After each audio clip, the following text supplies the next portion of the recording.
If you're looking for something light to read or something soothing to listen to, let me introduce you to All the Lovers in the Night. This is the kind of book that lingers with you, one you could fall in love with. Night after night, as you lay your head on the pillow. Let me just read the opening lines, and you'll see exactly why this book nurtures the soul and pulls you in effortlessly. Why does the night have to be so beautiful? As I walk through the night, I remember what Mitsutsuka said to me. Because at night, only half the world remains. I count the lights, all the lights of the night. The red light of the intersection trembling as if wet, even though it isn't raining. Streetlight after streetlight. Taillights trailing off into the distance. The soft glow from the windows of people just arriving home, and people just about to go somewhere.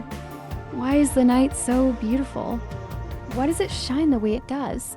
Why is the night made up entirely of light? It is like the night is breathing, like the sound of melted light.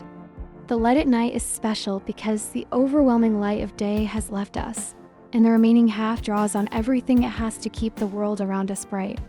You're right, Mitsutsuke, it isn't anything, but it's so beautiful that I could cry. From just that passage, you can sense the tone of All the Lovers in the Night, a book that takes the mundane, the ordinary, and makes it dazzlingly whimsical. Its strength lies in its ability to uncover beauty in the most familiar, everyday things like the glow of city lights or the quiet magic of the night. The dialogue between the characters is equally remarkable. It's thought-provoking in a way that makes you want to leap up and say, "Yes, that's exactly how I feel."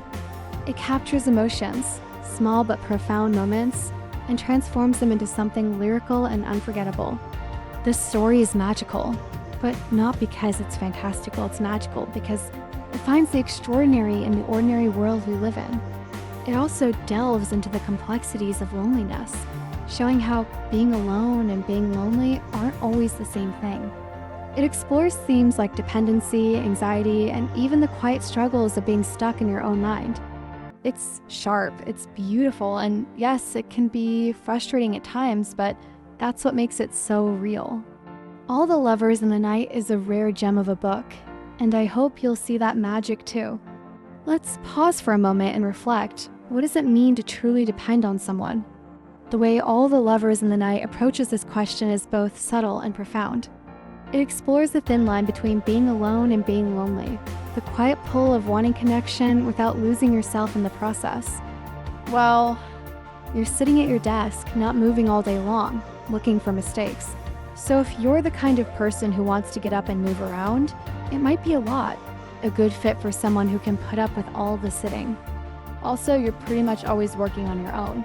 So I guess you have to be the kind of person who doesn't mind being alone, who isn't bothered by it. That makes sense. Yeah.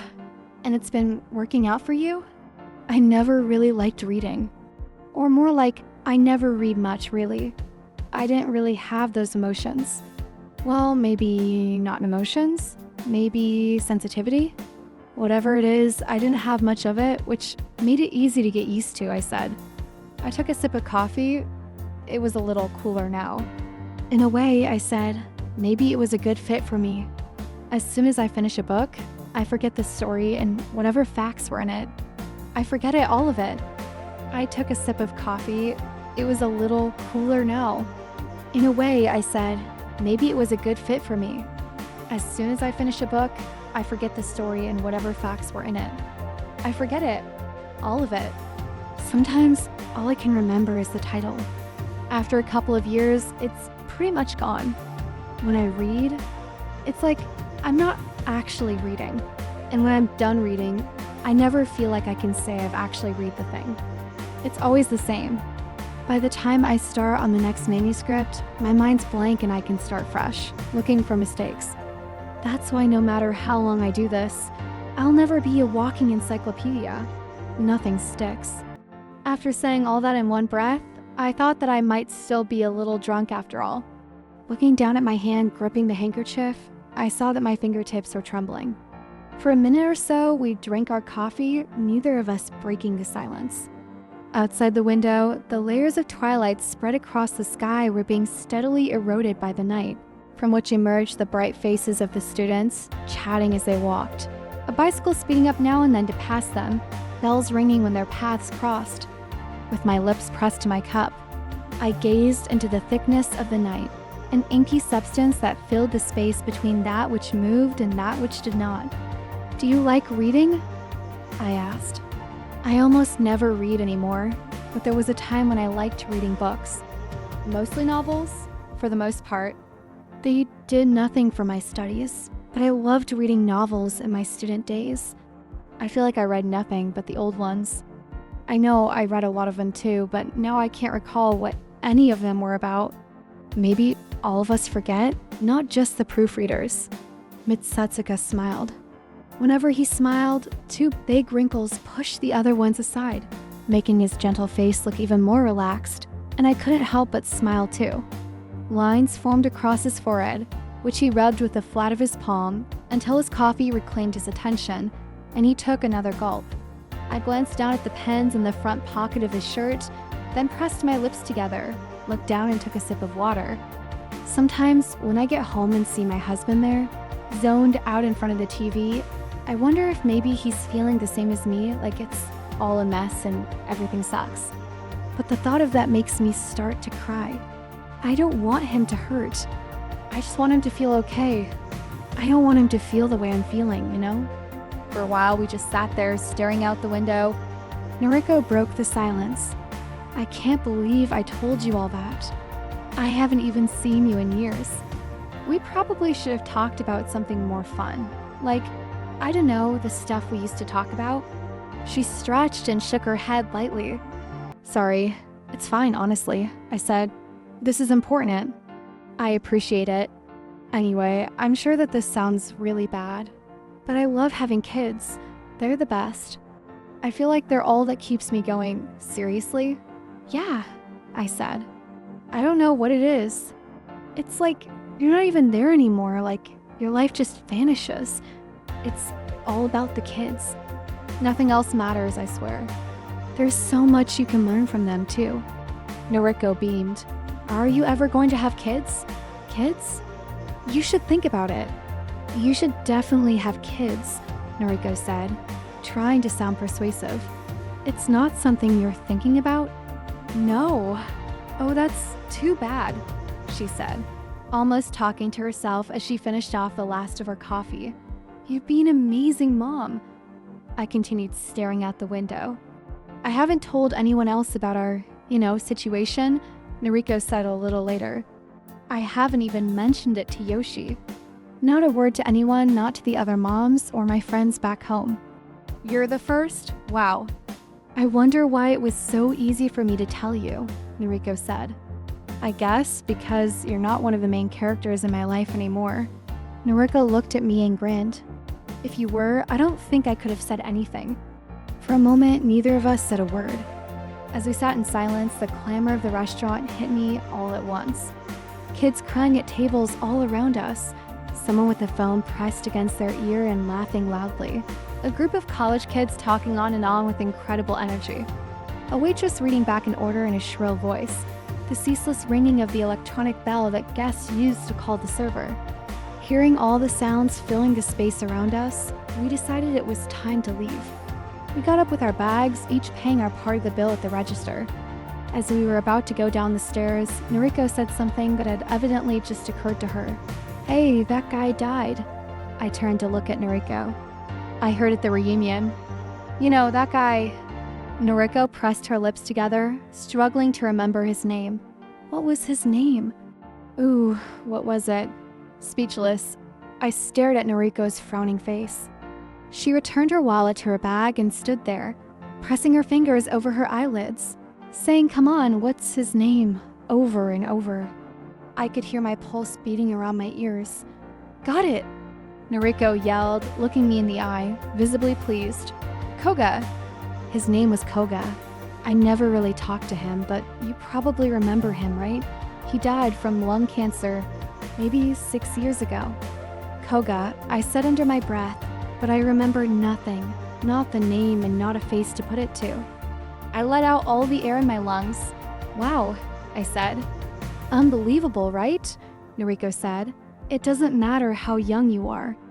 Once it's in your lung cells, that's it, you're done. As we walked down the stairs, she looked back several times, giving me all the details about how Koga had died.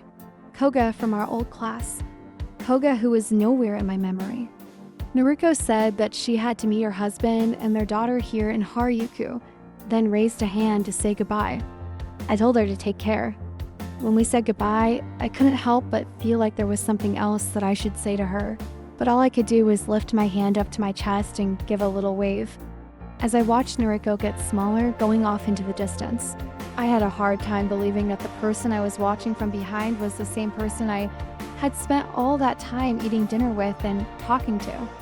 At this point, I was no longer able to recall what Noriko used to look like, the Noriko I knew in high school. All that remained was a faint shred of her voice, frail like it was trembling in the wind.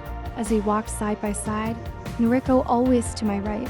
In the empty hours that we spent together before and after school, dressed in identical school uniforms, but now that wispy voice was being eclipsed by the face of a grown woman who was prone to sighing and wearing brown lipstick. Her fleshy chin resting on the back of her hand, everything slipping further into the distance with each blink, with every second. I waited until Noriko had disappeared completely into the crowd of people crisscrossing the street before I walked away, which is when I saw a young guy trying to extract his bicycle from the row of bikes. He gripped the handlebars and pulled the bicycle free, making a lot of noise, and clicked his tongue when he saw his basket, which was full of plastic bottles like it was a trash can. He tossed the bottles into the basket of the bike next to his, the same bike I had seen from upstairs. When he realized I was staring, he asked me what the hell I was looking at and called me an ugly bitch.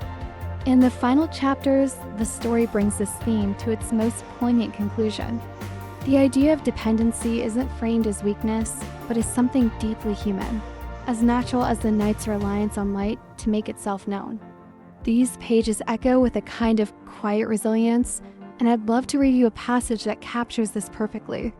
Back home, I washed the cups we'd used, balled up the foil in the plastic bags and tossed them in the trash, then wiped a table with a tightly wrung out cloth.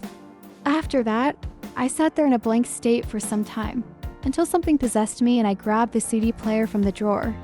I put the earphones in my ears and pressed play. The memories crashed over me and I held my breath as the same old feelings spread before my eyes.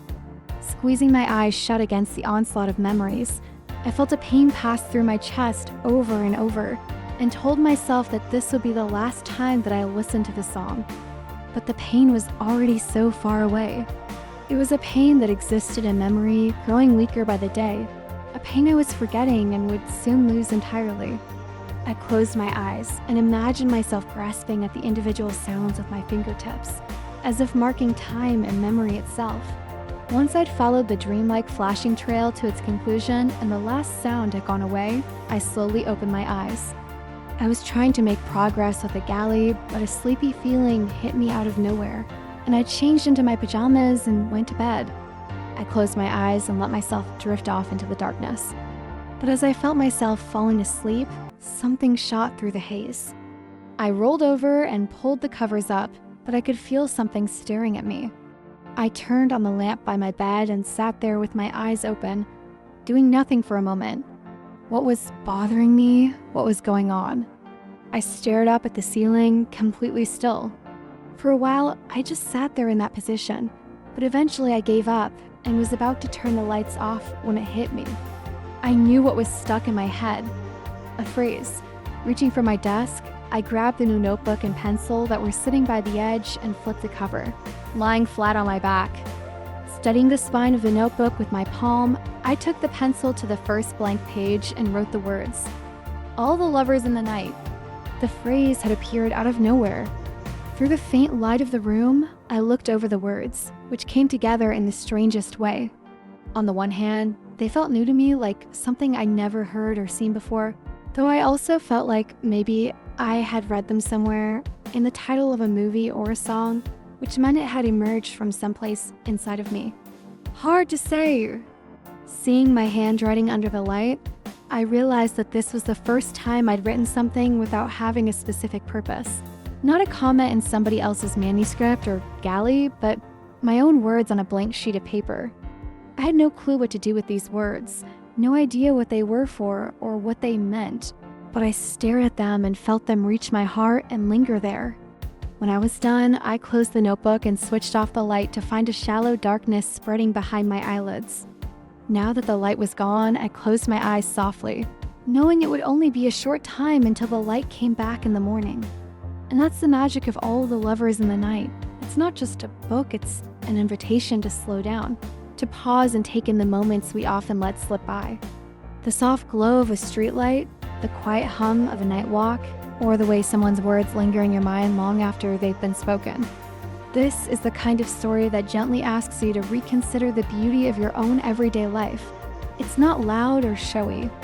It's introspective and deeply moving. And if you're in your 20s, trying to navigate the balance between independence and connection, between solitude and belonging, this book feels like a quiet companion for those moments of reflection. So here's my suggestion. Let the story wrap around you. Take it in bit by bit. Let it remind you that there's wonder in the mundane, strength in vulnerability, and magic in simply being here right now. Thank you for spending this time with me. Until next time, happy reading.